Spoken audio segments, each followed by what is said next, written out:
Je m'appelle Thomas Messias, je suis un homme blanc, cisgenre, hétérosexuel, et si vous suivez ce podcast depuis quelque temps, vous n'êtes pas sans ignorer mon penchant tout particulier pour la comédie à la française.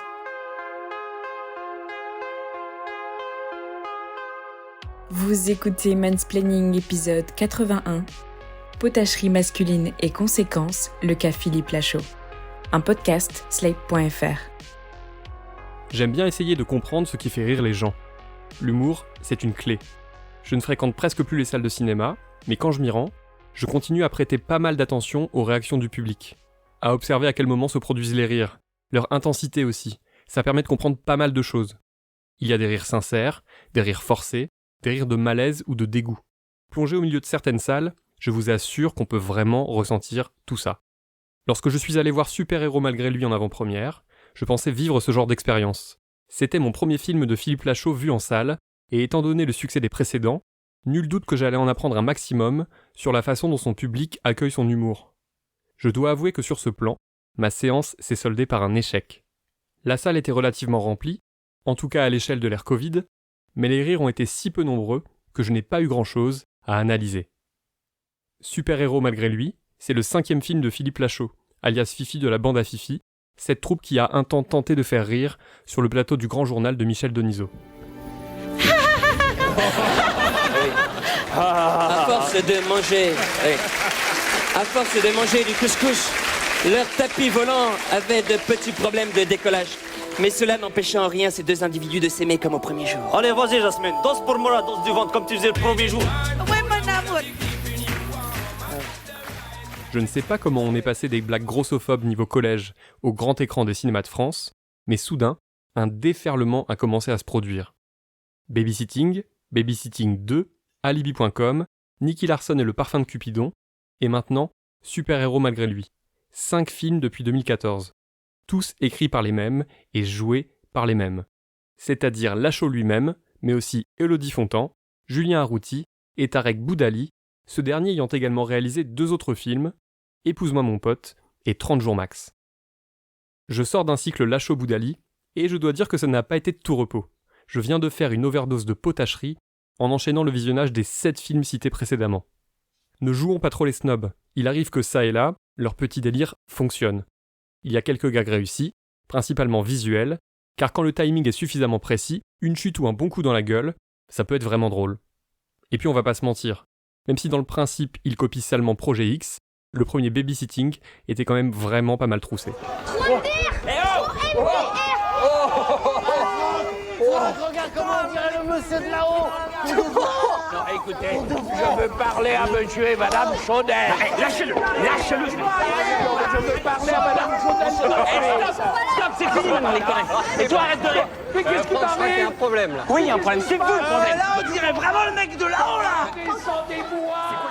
Je tiens à préciser cela, car mon but n'était pas de faire dans le hate watch, de revoir tous ces films en concluant juste que c'est de la merde. J'avais envie de savoir sur quoi reposait l'humour de Lachaud, Boudali et les autres, et à quoi ils devaient leur popularité. La réponse est simple. Ils ont beau être désormais des quadras, à l'intérieur, ils sont restés des enfants de 8 ans. Est-ce que c'est un problème en soi? Non, on a le droit de garder la part d'enfance que l'on souhaite, ou dont on a besoin. Mais chez Lachaud et les autres, l'enfant de 8 ans est majoritaire. Et il est très, mais alors très bas de plafond. J'aimerais insister ici sur une chose, la potacherie est rarement gratuite. Les gags les plus stupides cachent souvent un message, délivré de façon plus ou moins consciente. Dans cet univers, c'est le cas en permanence. Je vous donne un exemple. Dans Babysitting, la très jolie fille jouée par Alice David profite de l'obscurité pour faire croire à ses 2 prétendants qu'elle va les embrasser. Et elle s'arrange pour qu'ils s'embrassent entre eux. Le rire naît de 2 éléments, du fait que c'est vraiment trop marrant de mecs qui s'embrassent, et surtout de leur réaction absolument dégoûtée lorsqu'ils réalisent qu'ils viennent de se rouler une pelle, et même d'y prendre pas mal de plaisir. Bon, les gars, c'est pas drôle, c'était pour rire, franchement. Je crois qu'on n'a pas le même sens de l'humour. Ah, ça va. C'est moi qui devrais être vexée, vous êtes embrassés entre mecs et vous êtes rendu compte de rien. C'est un schéma que l'on retrouve aussi dans Babysitting 2, avec cette scène où un Indien suce la plaie située au niveau de l'entrejambe de Lachaud, qui vient d'être piqué par une araignée. Là aussi, 2 niveaux d'humour. Première lame, on joue sur la confusion évidente entre l'aspiration de venin et la fellation. Oh, non, il dit que c'est une morsure d'araignée banane et qu'il faut vite extraire le venin. Il a l'air de souffrir tellement.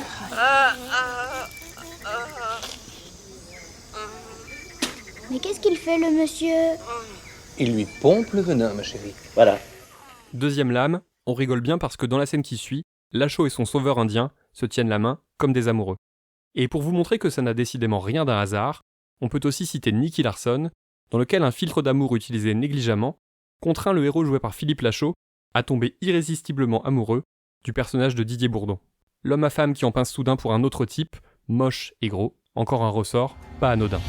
Oh non, elles ont été changées. Il me reste combien de temps pour retrouver la mallette et récupérer l'antidote? 47 heures. Passé ce délai, les effets du parfum seront irréversibles. Et au passage, ceci n'est pas le levier de vitesse. J'ai pas fait exprès, merde! Ça fait 2 fois quand même. Je ne connais pas Philippe Lachaud personnellement, mais quelque chose me dit qu'au fond, ce n'est pas un mauvais gars, et que c'est même un vrai gentil. Pourtant, son cinéma est régulièrement traversé par une homophobie certaine. Elle n'est pas mal intentionnée, elle est juste bête et irréfléchie, d'un niveau de cour de récré. Deux garçons qui s'embrassent ou se tiennent la main, c'est dégueu et ridicule. Voilà le message. L'air de rien, tenir ce genre de discours dans une comédie dite familiale, c'est dire aux garçons du public que s'ils sont attirés par d'autres, c'est quand même un peu craignos. Et c'est renforcer l'homophobie, celle-là bien consciente, dans laquelle baignent certaines familles. Sans surprise, cela s'accompagne de tout un éventail d'autres stéréotypes et discriminations en tout genre.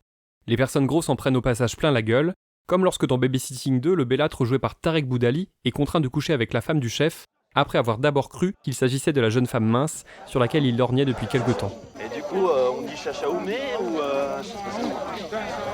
Oh bâtard. Mais c'est Jabazek. C'est la femme du chef. Non, moi j'y vais pas, je veux pas mourir. Hein. Oh, ça va, Sam, t'as fait pire au Club Med. Sam, s'il te plaît, les énerve pas. Si tu le fais pas pour toi, fais-le pour moi. Allez, Sam, chachaou. Oh putain. Putain. Chachaou, chachaou. Allez, Sam.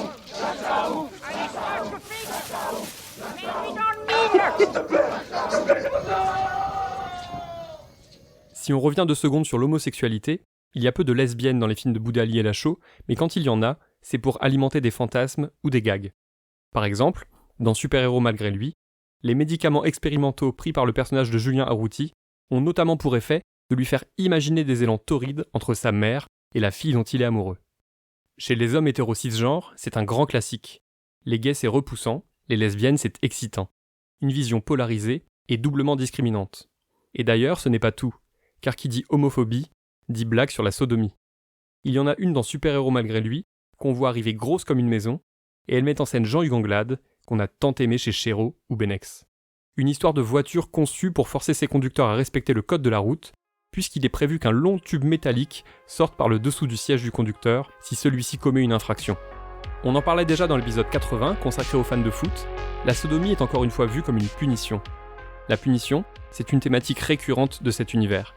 C'est à elle qu'on fait appel lorsque Boudali et Lachaud s'embrassent sans le savoir, quand Boudali entre dans la tente de la grosse dame indienne avec obligation de se la taper, ou encore quand Anglade grille un feu rouge et se prend le tube, vous savez. Le plus dommage, c'est que la plupart de ces gags pourraient avoir un deuxième effet qui se coule, quelque chose qui permette justement de comprendre que non, embrasser un autre homme ou se faire sodomiser n'est pas une punition, et que oui, les femmes grosses ont également droit au respect, au désir et à l'amour. Mais ça n'arrive jamais, on en reste au stade du gag premier degré, celui qui crée le rire gras et les cris de dégoût. Le pire est même atteint à la toute fin de Nicky Larson, lorsque le méchant est expédié en prison, après avoir été copieusement aspergé de filtres d'amour. On voit alors tous les taulards les plus balèzes se ruer sur lui avec appétit. Le film s'arrête là, mais on comprend bien où Lachaud veut en venir. Trop marrant, le bad guy va se faire défoncer contre son gré par toute une armée de malabars. Au cas où il faille le préciser, ça s'appelle un viol. Tout cela est d'autant plus regrettable qu'on sent chez Lachaud une volonté de faire aussi passer des messages d'une certaine noblesse, de porter haut les valeurs auxquelles il croit le plus. Par exemple, Super-héros malgré lui est traversé par la figure de la relation père-fils contrariée. Dans un cas, c'est parce que le père en question est un acteur mégalomane qui s'occupe tellement peu de son fils qu'il ne connaît même pas son âge. Et dans l'autre, c'est parce que le commissaire, justement joué par Jean-Hugues Anglade, n'a jamais éprouvé de fierté pour son fils, Philippe Lachaud himself, qu'il voit comme un saltimbanque manquant de courage et de carrure. Les filmos de Lachaud et Boudali sont également habités par le stéréotype de l'homme gentil, voire trop gentil, qui se fait marcher sur les pieds par l'univers à force de ne pas poser de limites. Sur ce thème-là, disons que ça pourrait être bien plus abouti, mais que les deux hommes auraient pu faire pire. Car on ne tombe jamais vraiment dans la caricature du type gentil qui finit par s'épanouir en devenant un monstre de virilité et de domination. C'est juste un peu le cas dans 30 jours max, comédie policière que j'évoquais déjà dans l'épisode 61, mais le reste du temps, on évite à peu près ce genre de discours dangereux. Les personnages masculins du Philippe Lachaud Universe sont des types lambda, à la pleutrerie assumée, et le fait de traverser des zones de perturbation inattendues ne les transforme pas pour autant en barils de testostérone sur pattes. D'ailleurs, je crois que c'est ce qui sauve la plupart des films. Leurs héros mecs sont pleins de défauts, et ils ne sont jamais vraiment rachetés par leurs actes, d'autant que lorsqu'ils font preuve d'une bravoure apparente, c'est souvent qu'ils ne l'ont pas fait exprès. Le traitement des femmes, lui aussi, laisse salement à désirer, alors qu'il y avait un terreau pour dire quelques trucs pas inintéressants. Chez Lachaud et Boudali, il y a effectivement une aversion pour les grosses, les vieilles, les moches, les poufs, aversion qui s'avère très déplaisante, notamment sur la durée. Mais il y a aussi toujours au moins une fille pour remettre un peu d'ordre dans tout ça, distribuer des mandales ou insulter les garçons qui le méritent. Le problème, c'est que la fille en question est toujours conforme aux standards de beauté, comme s'il n'y avait que les canons qui avaient le droit de remettre les hommes à leur place. Comme si, allons plus loin, les autres n'étaient pas de vraies femmes. Il y aurait sans doute une thèse hyper sérieuse à écrire sur le cinéma de Philippe Lachaud et Tarek Boudali. Rien que sur leur rapport au corps, leur fascination pour les blagues de bites et les couilles qui pendent, leur vanne sur les seins aussi, toujours de très bas étage, y compris et même surtout lorsque dans 30 jours max, Lachaud subit une greffe de poitrine suite à un quiproquo. Mais également la façon dont ils entretiennent et montrent leur propre corps. Boudali et Lachaud sont gaulés, et même méga gaulés, déjà parce que leurs films sont de plus en plus des films d'action, mais aussi parce qu'ils veulent clairement marquer la différence entre les losers qu'ils incarnent et les vrais eux. Vous comprenez ? Il ne s'agirait pas de passer pour des lavettes auprès de leur public. Des potaches, oui, mais de vrais hommes avant tout.